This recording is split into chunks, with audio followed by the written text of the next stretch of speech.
Puslapfor Mabes Polri menggelar olah tempat kejadian perkara kebakaran stasiun pengisian LPG atau SPBE di Kota Bekasi, Jawa Barat.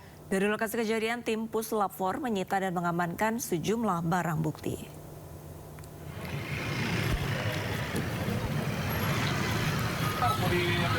Meski sudah menyita sejumlah barang bukti, polisi masih menyelidiki penyebab kebakaran dan ledakan yang menghancurkan bangunan SPBE dan puluhan rumah serta kios di sekitar lokasi kebakaran. Belasan korban luka dari warga sekitar dan pegawai SPBE kini masih dirawat di sejumlah rumah sakit di Kota Bekasi dan Kabupaten Bekasi, Jawa Barat. Namun dugaan sementara api dan ledakan terjadi ketika mobil truk tangki mengisi tabung gas subsidi 3 kg.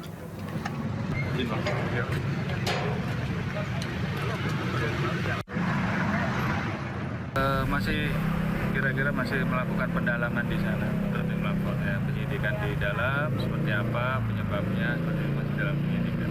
Dugaan sementara penyebab kebakarannya apa? Ya masih ini proses untuk ininya ya. Kebakaran yang melanda stasiun pengisian bulk LPG di kawasan Cimuning, Kota Bekasi, Jawa Barat berdampak luas pada permukiman warga. Setidaknya 14 bangunan milik warga hangus terbakar dampak dari kobaran api serta ledakan dari fasilitas pengisian gas. Inilah detik-detik kebakaran disertai ledakan yang terjadi di stasiun pengisian bulk LPG atau SPBE di Jalan Cinyosok, Kelurahan Cimuning, Kecamatan Mustika Jaya, Kota Bekasi, Jawa Barat, Rabu malam. Asap gas mengepul di jalan perkampungan warga dan membuat warga panik. Ledakan yang cukup keras menghancurkan stasiun SPBE. Selain itu, kerasnya ledakan yang terdengar hingga radius 1 km turut merusak sejumlah rumah warga. Sedikitnya 14 orang terdiri dari karyawan dan warga terluka bakar dan harus dirawat intensif di beberapa rumah sakit di Kota Bekasi dan Kabupaten Bekasi. Nggak tahu dari mana sumber apinya, penyebab ini. Kalau pas sebelum itu kecium bau gitu, Pak? Bau, kata saya, bau gas. Pas dilihat, waduh, lingkungan jalan raya itu udah penuh. Penuh dengan gas. Kayak kabut di puncak aja lah. Warga udah mulai keluar ke rumah semua, Pak. Udah pada lari menyelamatkan diri sendiri. Selain itu, 14 bangunan yang terdiri dari rumah dan kios hangus terbakar dampak dari ledakan pengisian gas. Sementara sebagian besar penghuni telah mengungsi.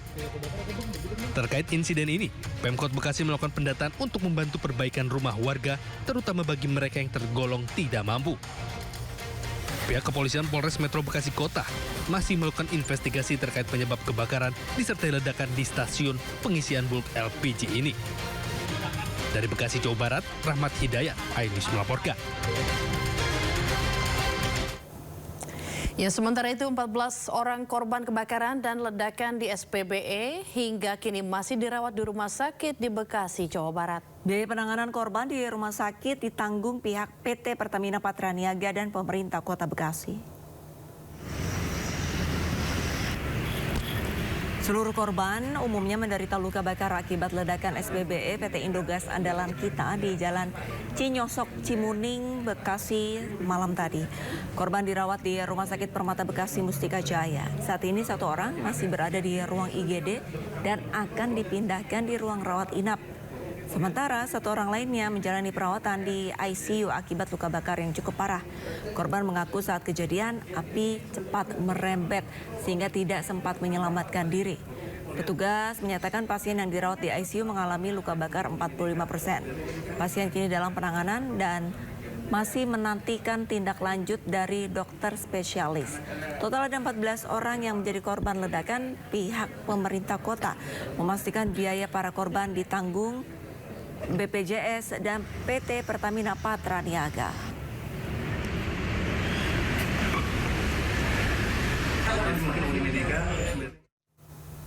Pemirsa, Komisi 3 DPR RI menggelar rapat dengar pendapat dengan Kejaksaan Tinggi Sumatera Utara dan Kejaksaan Negeri Karo terkait kasus videografer Amsal Sitepu.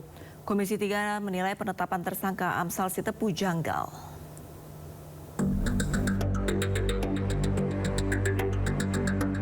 Dan para penegak Dalam rapat dengar pendapat Ketua Komisi 3 dengan Kejati Sumut dan Kejari Karo, Komisi 3 DPR RI menyatakan alasan penahanan terhadap Amsal Sitepu yang dinilai janggal. Penahanan terhadap Amsal dianggap tidak terstruktur dan tidak sesuai KUHP baru.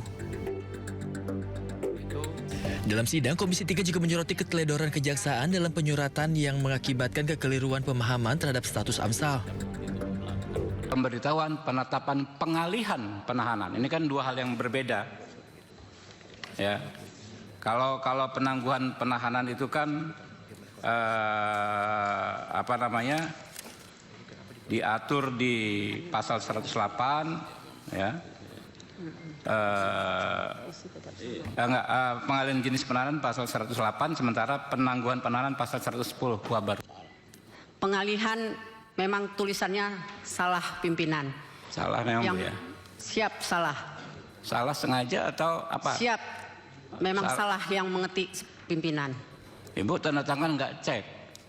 Kan Ibu kan Kajari, Bu. Siap. Harusnya kan paham. Dua hal yang pimpinan. sangat berbeda. Oke, siap lanjut, pimpinan, lanjut. siap salah pimpinan. Sebelumnya Amsal Kristi Sitepu, seorang videografer di Sumatera Utara, dijadikan terdakwa dalam kasus markup pembuatan video profil desa di Kabupaten Karo. Namun dalam putusannya majelis hakim menyatakan Amsal tidak bersalah dan dibebaskan dari segala tuduhan. Komisi 3 pun meminta pertanggungjawaban dari Kejari Karo atas kasus ini dan meminta penuntut umum dan Kejari Karo yang bersalah untuk diberhentikan dari jabatannya. Dari Jakarta, Kevin Pakan, Iriansyah Wahyudi, Laksana, A-News melaporkan. Jaksa penuntut umum Kejari Karo Wira Arizona sempat mengungkapkan ahli videografer yang dihadirkan terdakwa, Immanuel Prasetyo Ginting. Di sini ahli Immanuel menyatakan production video design bagian dari pra-production. Jadi tagihan yang double itulah yang dienolkan. Karena disebut-sebut ahli kita tidak capable gitu kan. Makanya di sini saya mau menuangkan pendapat dari ahli videografi yang dihadirkan oleh terdakwa pada saat di persidangan, yaitu ahli Immanuel Prasetyo Ginting. Nah di sini ahli videografi ini menyatakan bahwasannya production video design itu merupakan bagian dari pra-production. Jadi di before production ini sudah dirincikan di awal atas, tapi di bawah ditambahkan lagi dengan production video design.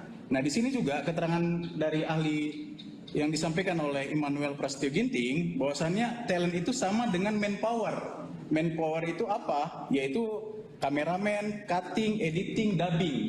Maka tagihan yang double ini itulah yang dienolkan. Jadi bukan jasa industri kreatif yang dienolkan, bukan skill pekerjaannya yang dienolkan. Ya, menariknya pemirsa, saksi ahli yang disebut oleh jaksa tadi buka suara di media sosialnya. Ia menduga penjelasannya diterjemahkan lain dan ada pemelintiran keterangan. Nama saya lengkapnya Immanuel Prasetyo Ginting, bukan Prasetyo Ginting. Jadi saya adalah nama yang disebutkan oleh si jaksa penuntut umum dalam kasus Amsal Sitepu, yaitu kasus yang lagi viral sekarang, videografi yang dihitung 0 di beberapa anggaran, mata anggarannya.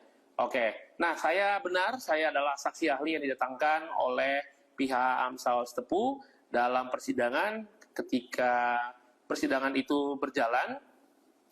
Dan saya juga baru dapat info tentang bahwa nama saya ternyata disebut nih. Pada akhirnya diungkap di publik bahwa saya adalah saksi ahlinya. Benar. Jadi teman-teman mungkin semuanya kalau mau lihat latar belakang saya, kenapa saya bisa dikatakan saksi ahli, itu juga mungkin nanti bisa ditelusuri rekam jejak saya. Yang paling saya ingat, saya sampaikan di pengadilan adalah bahwa itu semua tidak mungkin nol. Tidak mungkin nol itu semua. Jadi ketika jaksa mengatakan bahwa harusnya ketika talent itu sudah dihitung di awal sebagai talent, maka di belakang itu harusnya cutting, editing, dubbing itu nggak perlu dihitung lagi. Maka saya juga pada saat itu menyatakan bahwa itu kan proses pekerjaan, bukan tenaga kerjanya, begitu. Karena kalau yang digaji itu adalah honorarium manpower, maka itu bisa jadi ya hitungannya bisa operasional, contohnya transport dia atau konsumsi dia atau apa. Jadi Untuk lebih jelasnya memang bisa dilihat juga sih di gugatan yang diutarakan oleh jaksa penuntut umum seperti apa yang dia nolkan dan seperti apa yang katanya sudah dibayarkan. Jadi pada intinya pernyataan saya di pengadilan ternyata diterjemahkan lain oleh jaksa penuntut umum di video yang lagi viral sekarang. Nah, ada jaksa penuntut umum lupa satu hal gitu loh. Kalau dalam hal bahasa, saya tidak mungkin bodoh juga. Karena saya sendiri itu doktor S3 linguistik bidang bahasa gitu loh. Satu aja kelemahan dia lagi. Lagi-lagi salah gitu loh. Jangan memelintir apa yang saya katakan di